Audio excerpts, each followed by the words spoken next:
যে আমাদের সঙ্গে যারা যুগপৎ আন্দোলন করেছেন তাদের যে সমস্ত আসনে তারা আগ্রহী, সেই সমস্ত আসনগুলোতে আমরা কোনো প্রার্থী দেইনি। আমরা আশা করছি যে তারা তাদের নাম ঘোষণা করবেন, আমরা আলোচনার মাধ্যমে সেগুলো আরো আপনাকে আমরা চূড়ান্ত করব।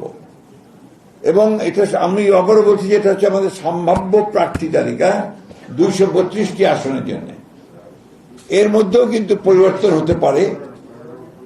আপনার বিশেষ করে আমাদের যুগপৎ আন্দোলনে যারা শরিক দলগুলো আছেন তাদের সঙ্গে আলোচনার ভিত্তিতে আমরা এই পরিবর্তনগুলো আনতে পারি। অথবা যদি স্ট্যান্ডিং কমিটি মনে করে, পার্লামেন্টারি বোর্ড মনে করে তারা কোনো আসনে পরিবর্তন আনবেন, সেটা নিঃসন্দেহে যে নিয়মগুলো আছে সেই নিয়মগুলো মেনে আমরা সেইভাবে আমরা পরিবর্তন নিয়ে আসবো। এই কথাগুলো খুব পরিষ্কার করে বলতে চাই। তবে এই যে প্রার্থী তালিকা আমরা দিচ্ছি, সম্ভাব্য প্রার্থী তালিকা, এটাকেই ধরে নিতে হবে যে আমাদের সবচেয়ে অ্যাপ্রোপ্রিয়েট প্রার্থী তালিকা।